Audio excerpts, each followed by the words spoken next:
Welcome back, guys. It's the Tightwad, and this morning I was watching TV and everything was working fine, and then all of a sudden the picture went out on my TV, but the audio continued to work. So I've done some searching online and I figured out that I think it's what's called the T-Con board. You can see when I turn on my TV, the backlight is coming on. You can hear the audio, and I'm going to go ahead and pause that. And you can see that the LED indicator is on, saying that the TV is turned on. I've already tried the simple fixes of unplugging the power, holding down the power button for 30 seconds, and then plugging the TV back in. And that didn't seem to fix it. This glowing indicates the backlights are on. Another way that you can tell the backlight is working is by turning off the light and looking in the vents on the back for any kind of lights. So you can see one of the backlight LEDs there in the center of the screen. So we know that our backlight is working. On this one, there's a lot of backlight bleed on the front. If we didn't see that glowing light, it could possibly be the main board, but I've already gone on one of my favorite websites and ordered a new board, and when it comes in, I will take apart the TV and show you how simple it is to replace it.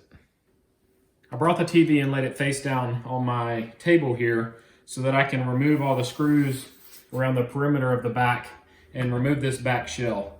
Be careful when you're removing this. There are parts in here that store power that can electrocute you, so just be totally careful not touching any of the components underneath or any of the metal parts after you remove the back. And before you start doing this, go ahead and unplug your power cord as well.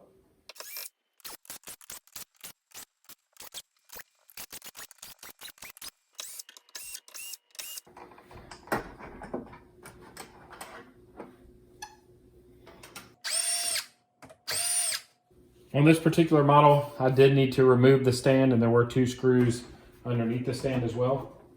And I have to remove the 4 screws used for the mount also.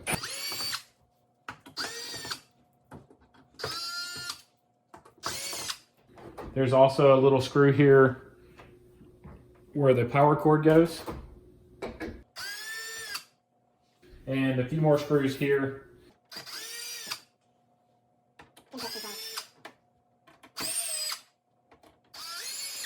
At this point, you can start popping the clips, and there are clips all the way around the TV. Sometimes it's easier to get it started using a butter knife in one of the corners or on the bottom of the TV, because the top is the hardest edge to pop loose. You also need to be very careful if you have side inputs not to break the panel around those. So you can use a butter knife, or you can use a plastic or metal spudger that they sell for cell phone repair or TV repair. You can buy little kits for that. I already had it loosened up a little bit here, but you can see I'm struggling with that top right-hand corner.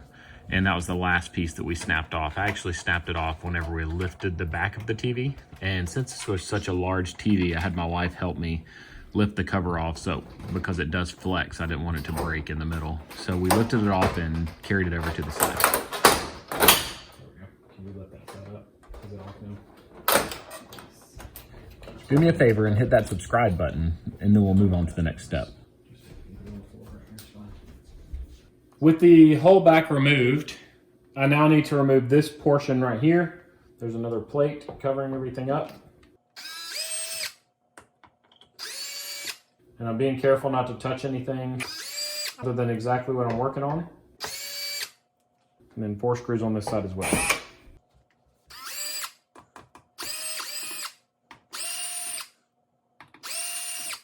There are other videos explaining what each of these boards are. There's a main board, a power board, and what we're looking at today is called the T-Con board.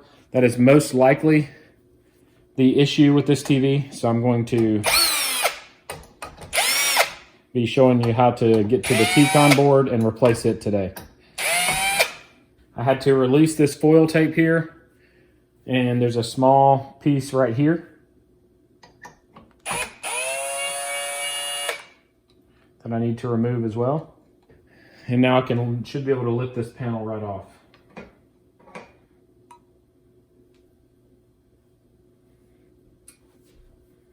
And under here is the piece that we're going to be replacing today. I ordered my replacement part from shopjimmy.com. They have the best reviews that I found on the internet. So I'm going to go ahead and get this old one removed, and I'm going to replace it with the new one in the exact same orientation. So you see there are 4 screws holding this on.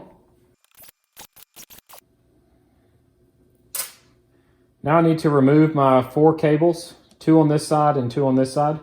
And to do that on these, I just pinch the clips on the sides and it should pop right off. Just be very careful with them. I'm going to do the same thing on this one.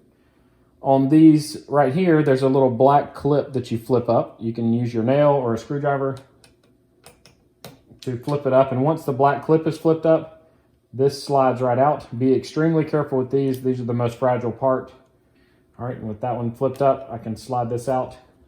And now the whole part should lift right off. And now we need to take this metal piece off of here and put it on our new part, paying attention to where each of these clips are. This metal piece is not being held on by any screws. I'm just going to pry it off. And there's a piece of double-sided foam tape here. And there's a second piece, and I'm going to recycle that onto my new part as well. So I have my new part here, and I'm going to put the foam back on the same places again.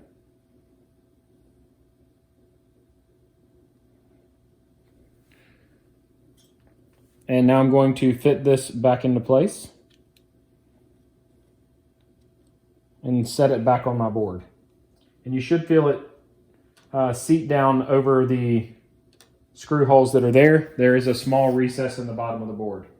When removing screws, I don't mind using a drill, but when putting them back on, I want to be a little more gentle, so I'm going to use a screwdriver to put the screws back in.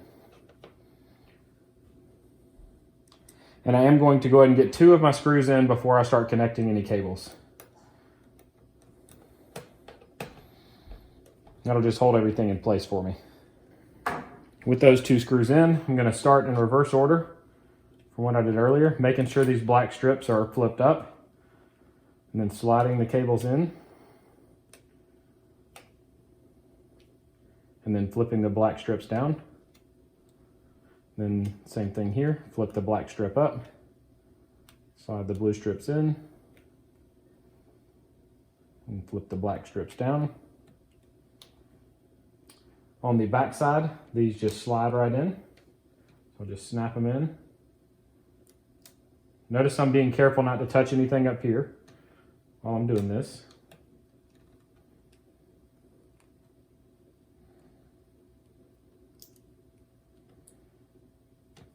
So our new part is installed. I'm going to go ahead and finish putting my screws in. At this point, it would be safe to turn on your TV to test it if you wanted to. I'm going to get the rest of this on before I stand it up to test it. Since I'm working by myself, I don't want to have to try to flip it up and then back down again.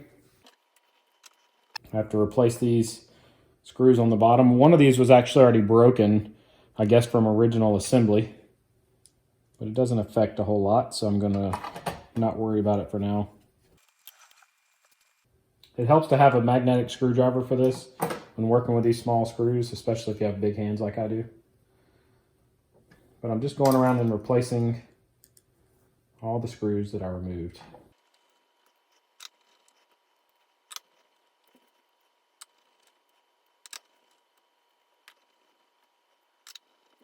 Don't forget your small antenna cable that went down here in the corner.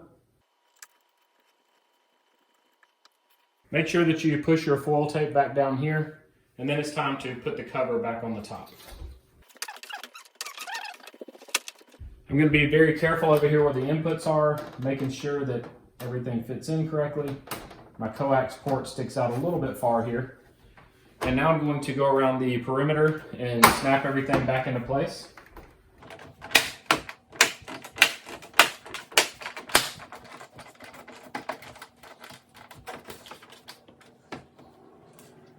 And I'm going to go in reverse of what I did earlier, so I'm going to put these 4 mounting screws back in.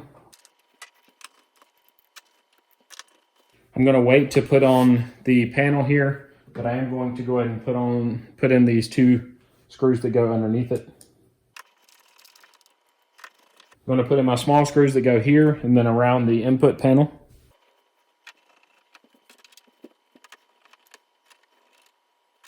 And now I can start on the bottom row of screws. These were the larger of the screws. And now with our 10 screws in across the bottom, I can start doing the smaller screws that go around the sides and the top.